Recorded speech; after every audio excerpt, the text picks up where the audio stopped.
Hay ciertas ideas que no se buscan. Es como si te encontraran a ti. Sí, Y cuando pasa, la sensación es casi física, como si un diapasón invisible sonara en alguna parte, ajá, y tu cuerpo reacciona. Se reajusta incluso antes que la mente. totalmente. Hoy vamos a sumergirnos en un concepto muy particular que provoca eso, la llamada frecuencia 369. Y lo curioso es cómo se presenta. No es una teoría para creer, ¿No? es más como una llave que, una vez que te reconoce, empieza a reorganizar todo tu campo. Y es una llave con una historia, bueno, bastante mística. Los materiales que vimos la conectan directamente con Nikola Tesla. Cierto. Sugieren que él ocultó este conocimiento. Y mucho antes con Pitágoras, quien supuestamente lo cifró. Así que esa es nuestra misión hoy. Vamos a desglosar esto. Exacto. Ver qué es esta frecuencia, por qué los números 3, 6 y 9 serían la llave del universo. Y lo más importante, cómo todo esto se conecta con una idea que choca de frente con nuestra cultura del esfuerzo. Que es la idea de permitir la abundancia, en lugar de perseguirla sin descanso. Exacto. Bueno, pues vamos a desembacar esto. Empecemos por la figura central, por Nikola Tesla. Claro, Todas las fuentes insisten en su obsesión casi religiosa con estos números. El dato que siempre sale es el de su muerte, en la habitación 3327 del Hotel New Yorker. justo esa. Y si sumas los dígitos, 3 más 2 más 7, da 15. Y 1 más 5 da 6. Exacto. Parece que su vida estaba llena de estos rituales. Y de él es la famosa frase: Si solo conocieras la magnificencia del 3, 6 y 9, tendrías una llave del universo. es una declaración fuertísima. ¿Sugieren que es una fórmula matemática literal o es más bien una filosofía? Esa es la pregunta del millón, ¿verdad? Y aquí es donde la interpretación se bifurca. Ajá. Por un lado está la visión que presentan nuestras fuentes, que Tesla había descifrado un patrón vibracional del universo, como el código fuente de la realidad. Ok. Y por otro, un escéptico te diría que Tesla sufría de un trastorno obsesivo-compulsivo muy severo. Claro. Su genialidad y sus excentricidades eran inseparables. Exacto.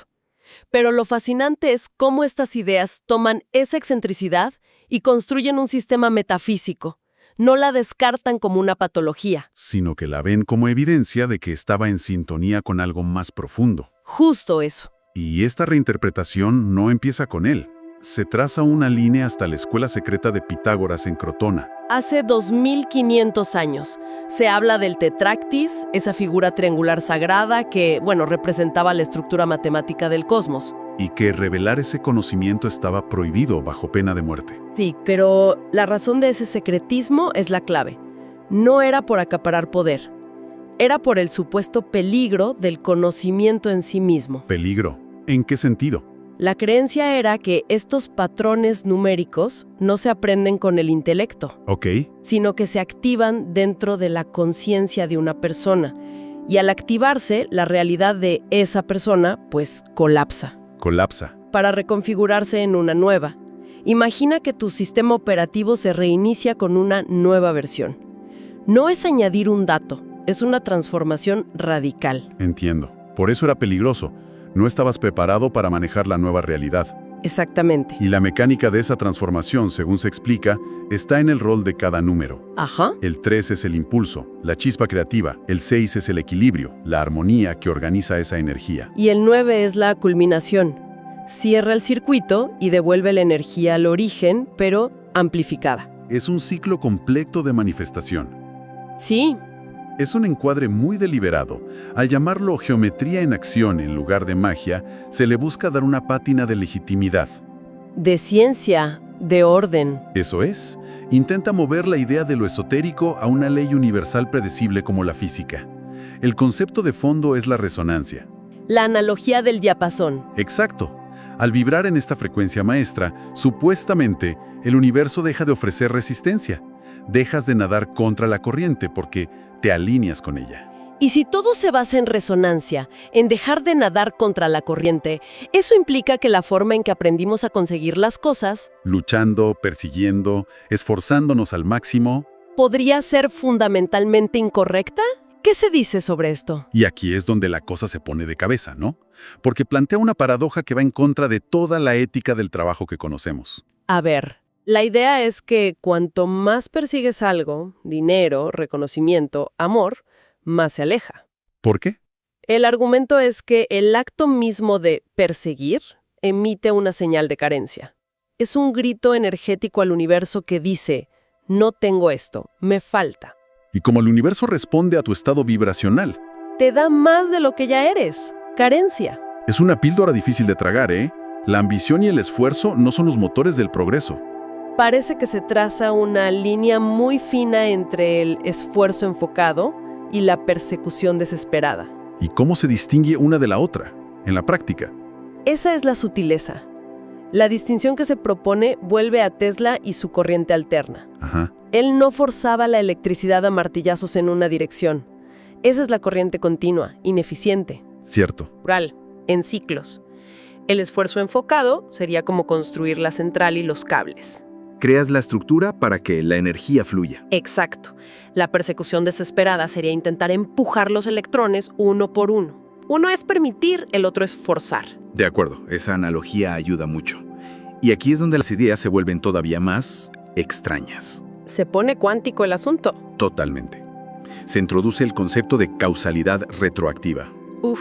La propuesta es que el futuro que estás construyendo, ese yo tuyo que ya vive en abundancia, envía un eco hacia atrás en el tiempo para guiarte. Y describen esa sensación, esa presión en el pecho, como tu yo futuro tocando la puerta. Sí.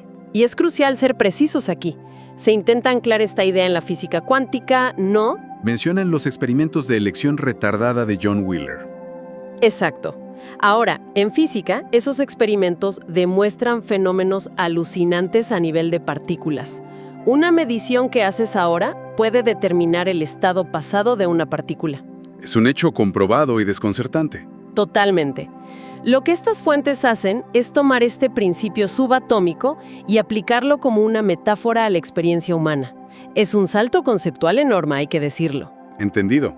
Es usar un principio científico como andamio para una idea metafísica. Justamente. Y con esa base, proponen un ejercicio muy concreto, un gesto simbólico. Sí. Imaginar que se pone la mano derecha sobre el esternón. Es como una señal física para el sistema nervioso. Un ok, estoy listo, estoy abierto a recibir. Y junto con el gesto viene la parte verbal, una declaración interna. Mi campo se alinea con la abundancia que ya existe. Y el matiz es interesante. No es una afirmación para convencerte de algo. No es el soy millonario. No, es un acto de reconocimiento, como sintonizar una radio. No creas la emisora, solo ajustas el dial. El gesto y la frase son tu mano girando ese dial. Exacto. A este proceso lo llaman crear anclas. Anclas que fijan tu campo en esta nueva realidad. Incluso sugieren escribir la frase en un papel, en los comentarios de un video. La psicología detrás de eso es potente, ¿no? No es para el creador del contenido. Para nada. Es para uno mismo. Es un mecanismo de compromiso. Para superar la disonancia cognitiva. Totalmente. Cuando declaras algo públicamente, aunque sea de forma semi-anónima, tu cerebro busca coherencia. Refuerza la nueva identidad que intentas adoptar. Supera la voz del guardián. Esa mente racional que te dice, ¿esto es una tontería? Exacto. Al escribirlo, le das un gramo más de realidad tangible y se vuelve más difícil de descartar para tu propio escepticismo.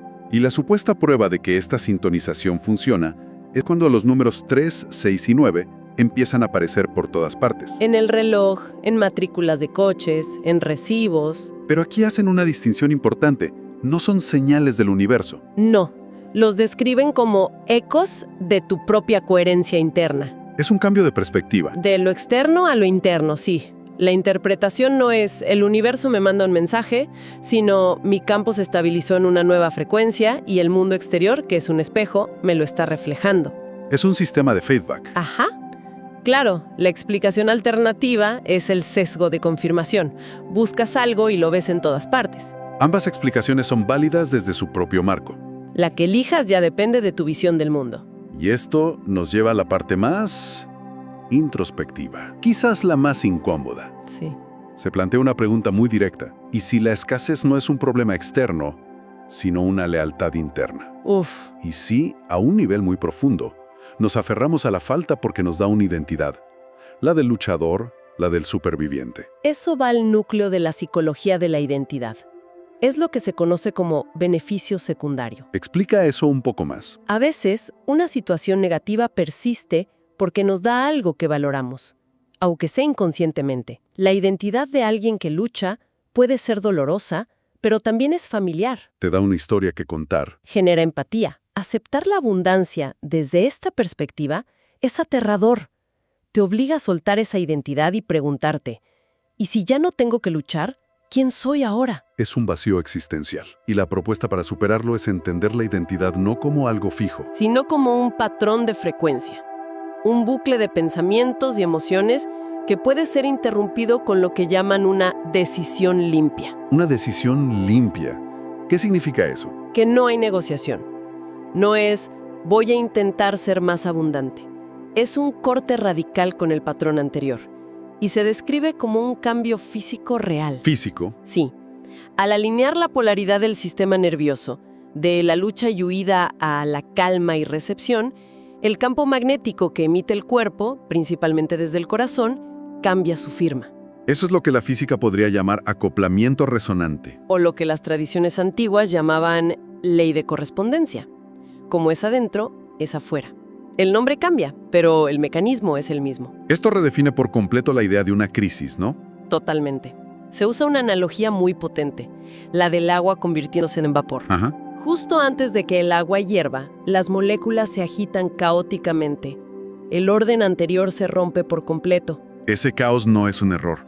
¿No es destrucción? Es la reorganización necesaria para que el agua pueda alcanzar un estado superior, más libre. Y esa es la reinterpretación de las crisis de la vida, cuando todo parece derrumbarse. Un despido o una ruptura. No es que el universo te esté castigando, es que tu vieja frecuencia, tu vieja identidad, ya no es lo suficientemente grande para sostener la nueva realidad que estás sintonizando. El viejo contenedor se tiene que romper para dar paso al nuevo. El caos necesario antes de un salto cuántico personal. Exacto. En este contexto, introducen otro concepto, el término griego kairos. Sí, que no es el tiempo del reloj, Cronos. No, es un tiempo cualitativo, es el momento oportuno, una ventana donde todo se alinea para un gran cambio. Y la idea que se plantea es que el simple hecho de estar expuesto a esta información significa que estás en un kairos personal. Es una forma de darle un significado profundo al momento presente. Claro, te dice, no es casualidad que estés escuchando esto ahora. Es una señal de que estás listo para el salto. La puerta está abierta. Solo tienes que decidir si cruzas. Es una herramienta psicológica muy efectiva. Para superar la procrastinación que a menudo acompaña las grandes decisiones, sí. Pero después de la decisión viene la prueba final, y esto es crucial. El intervalo. El lapso de tiempo entre que cambias tu frecuencia interna y que la realidad material externa se pone al día. Y aquí es donde aparentemente la mayoría abandona. Es el desierto de lo real. ¿A qué te refieres? Cambias tu estado interno, te sientes alineado, con esperanza, pero abres tu cuenta bancaria y sigue igual. Miras tus relaciones y no han cambiado. Y en ese desfase entre la realidad interna y la externa, la duda se infiltra. La mente racional grita, ¿ves? Era una tontería. Y la mayoría regresa al patrón de miedo y escasez. Perdiendo la nueva frecuencia justo antes de que pudiera materializarse. Es la prueba de fe definitiva. El ejemplo que se usa para ilustrar esto es, de nuevo, Tesla. Murió solo, endeudado, un fracaso según los estándares de su época. La evidencia externa de su vida era de carencia, sí, pero su frecuencia interna, sus ideas, sus inventos, son la base de nuestro mundo moderno. Su legado es de una abundancia incalculable. Lo que sugiere que el fracaso externo o la falta de evidencia inmediata no invalida la coherencia de la frecuencia que sostienes internamente. Exacto. La manifestación, según este modelo, ocurre primero en el plano de la probabilidad y solo después, con tiempo y coherencia sostenida, se precipita al plano material. Tesla en su vida quizás no vio la manifestación material de su riqueza, Exacto. pero su impacto en el plano de las ideas fue absoluto. Y con el tiempo, esa idea se convirtió en nuestra realidad tangible. Entonces, resumiendo todo esto, el cambio fundamental que se propone no es hacer más cosas, No. es ser una persona diferente. La instrucción final, la nueva directriz, es increíblemente simple pero profunda. De ahora en adelante, no persigues, permites. Y fíjate qué interesante la justificación que se da a las llamadas a la acción típicas, como suscribirse o compartir. Ajá, no se presenta como un favor. Para nada, se presenta como un ancla para el propio proceso. La neurociencia nos dice que la repetición crea nuevas vías neuronales. Cada vez que reconectas con esta información, refuerzas la señal. Entiendo. Y el acto de compartirlo se vincula con la ley del 9, la culminación del ciclo. Lo que recibes, lo compartes para que se multiplique. Lo que guardas por miedo se estanca. Justo, es una forma muy meta de entender la viralidad. No se trata de algoritmos, sino de un acto consciente de resonancia. Cierras tu propio ciclo al pasarlo al siguiente. Completas el circuito 369. Exactamente. Todo esto nos deja con una idea final para reflexionar. Se sugiere que el libre albedrío quizá no es elegir nuestro destino final, Que podría ya estar sesgado hacia nuestro bien más alto. sino en elegir la calidad del viaje para llegar a él. Puedes llegar exhausto, habiendo luchado contra cada roca, o puedes llegar dejándote llevar por la corriente. Lo que nos lleva a la pregunta verdaderamente útil. La cuestión no es si la frecuencia 369 es objetivamente real o demostrable en un laboratorio. No. La pregunta práctica es, ¿cómo cambiarían mis decisiones, mis emociones y mis experiencias diarias si, solo como un experimento, actuara desde un estado de permitir en lugar de uno de perseguir? ¿Qué puertas se abrirían si, en lugar de intentar forzar el universo, simplemente fluyera con él?